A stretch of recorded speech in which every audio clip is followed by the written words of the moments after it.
नमस्कार दोस्तों, आपका स्वागत है मेरे चैनल धार्मिक मान्यता में।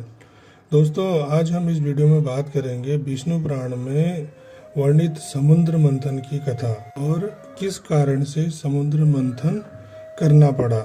दोस्तों, एक बार प्रभु श्री शंकर भगवान के अंशावतार श्री दुर्वासा ऋषि जी पृथ्वी पर विचरण कर रहे थे।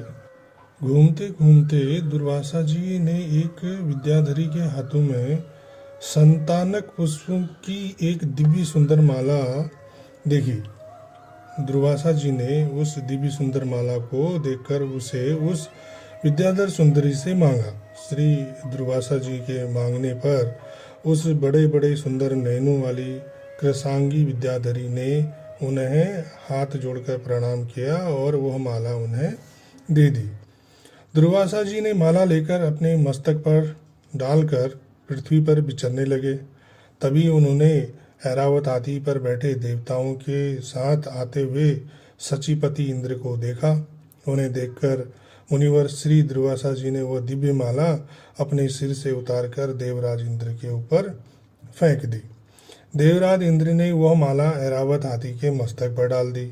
उस समय वह ऐसी शोभायमान लग रही थी मानो कैलाश पर्वत के शिखर पर श्री गंगा जी विराजमान हो।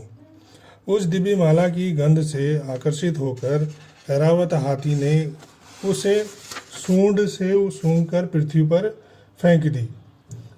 यह सब देखकर मुनि श्रेष्ठ भगवान श्री दुर्वासा जी अति क्रोधित हो गए और देवराज इंद्र से बोले, अरे ऐश्वर्य के मद से दूषित चित इंद्र, तू बहुत अहंकारी है। तूने मेरी दी हुई दिव्य माला को ना तो अपने मस्तक पर धारण किया, नहीं मुझे धन्यवाद दिया।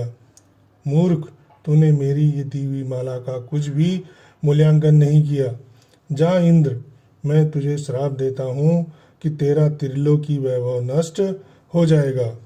इंद्र, तू मुझे अन्य ब्राह्मणों की तरह ही समझता है। अहंकारी इंद्र, तूने हमारा अपमान किया है। तूने मेरी दी हुई दिव्य माला को पृथ्वी पर फेंका, इसलिए तेरा यह त्रिभुवन अति शीघ्र ही श्रीहीन हो जाएगा। अरे इंद्र, जिसके क्रोधित होने पर यह समस्त चराचर संसार भयभीत हो जाता है, और उसी का तूने इस तरह अपमान किया है। दुर्वासा जी के मुख से यह सब सुनते ही ऐरावत से उतरकर देवराज इंद्र दुर्वासा जी की अन्वय विनय करके उन्हें मनाने लगा। इंद्र के इस तरह प्रणाम आदि करने पर दुर्वासा जी बोले, अरे मूर्ख इंद्र, मैं कृपालु चित्त नहीं हूँ। मेरे मन में क्षमा का स्थान नहीं है। तुम जानते हो वे मुनिजन और ही होते हैं, मैं तो दुर्वासा हूँ।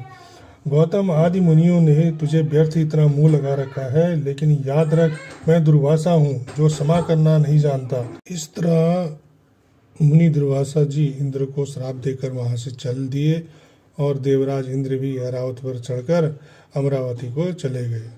उसी समय से इंद्र सहित तीनों लोग वृक्ष लता आदि के क्षीण हो जाने से नष्ट और श्रीहीन हो गए।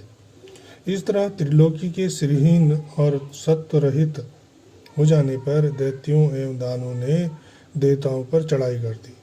वैभव और सत्व शून्य होने पर भी दैत्यों ने श्रीहीन एवं निस्वत देवताओं से घोर युद्ध किया। अंत में देवता पराजित हो गए और दैत्य विजयी हुए। तब इंद्रादि समस्त देवता अग्नि को आगे कर पितामह श्री ब्रह्मा जी की शरण में पहुंचे और उन्हें सारा वृत्तांत सुनाया। देवताओं से समस्त वृत्तांत सुनकर पितामह श्री ब्रह्मा जी देवताओं से बोले, हे देवगण, तुम दैत्यों के दलनकारी परमेश्वर प्रभु श्री हरि विष्णु जी की शरण में जाओ, जो जगत की उत्पत्ति, पालन और संहार करने वाले हैं। दोस्तों, तब सभी देवताओं ने ब्रह्मा जी के साथ मिलकर विष्णु भगवान की स्तुति की। दोस्तों, स्तुति पूर्ण होने पर शंख चक्रधारी प्रभु श्री हरि विष्णु जी उनके सम्मुख प्रकट हुए।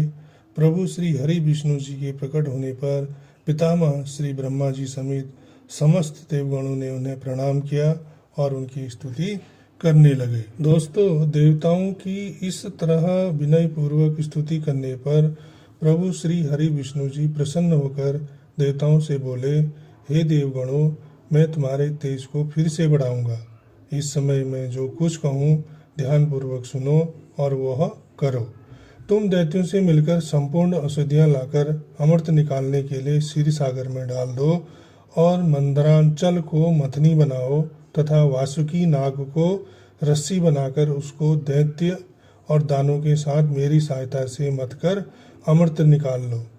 तुम लोग साम नीति का सहारा लेकर दैत्यों से कहो कि वे इस कार्य में यदि तुम्हारी मदद करेंगे तो वे लोग भी इसके फल में बराबर भाग पाएंगे। समुद्र मथने से उसमें से जो अमृत निकलेगा उसको पीने से तुम शक्तिमान और अमर हो जाओगे।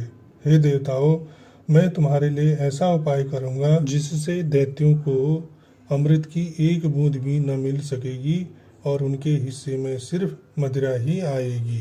दोस्तों, फिर देवों के देव प्रभु श्री हरि विष्णु जी के कहने पर समस्त देवगण दैत्यों से संधि करके अमृत पाने के लिए यत्न करने लगे।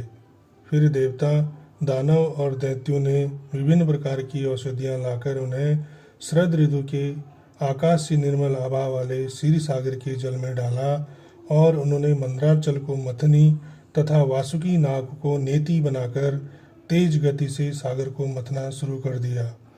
वासुकी नाग की पूंछ की तरफ देवतागण लग गए और वासुकी नाग के मुख की ओर देवताओं ने दैत्यों को लगा दिया।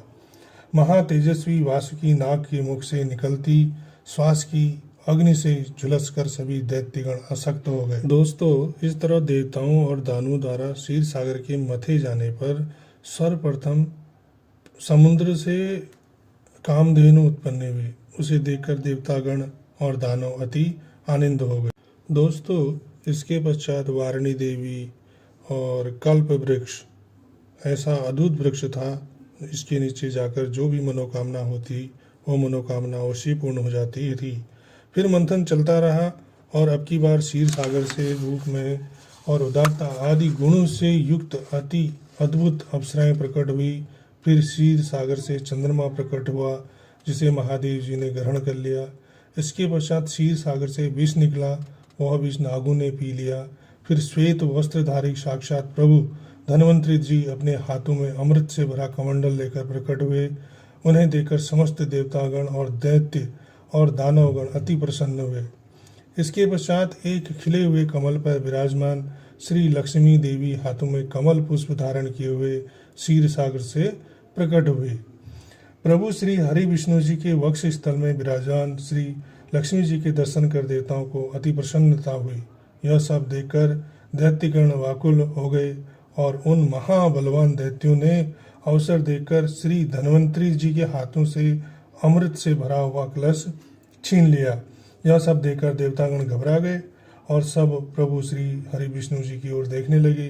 प्रभु श्री हरि विष्णु जी ने मोहिनी रूप धारण कर अपनी माया से दैत्यों को मोहित कर उनसे वह अमृत भरा कमंडल लेकर देवताओं को दे दिया। अमृत भरा कलश मिलते ही इंद्रादि सहित समस्त देवतागण उस अमृत को पी गए। यह देखकर दैत्यगण अति तीखे खड्ग आदि शस्त्र लेकर देवताओं पर प्रहार करने लगे, लेकिन अमृत पान के कारण देवता अमर व शक्तिशाली हो गए थे और देवताओं की शक्ति के आगे दैत्यों की संपूर्ण सेना बेबस व असहाय होकर वहां से भाग खड़े हुए। फिर देवतागण प्रसन्नता पूर्वक शंख चक्र गदाधारी प्रभु श्री हरि विष्णु जी की को प्रणाम कर पहले के समान फिर से स्वर्ग में शासन करने लगे। तो दोस्तों, विष्णु पुराण में वर्णित इस कथा में आपको समझ में आया होगा क्यों समुद्र मथा गया और इसका क्या फल प्राप्त हुआ। तो दोस्तों, कैसी लगी ये कहानी और पौराणिक कथा कमेंट करके बताएं। अगर पसंद आया तो लाइक करें, शेयर करें, सब्सक्राइब करें। धन्यवाद। जय श्री राम।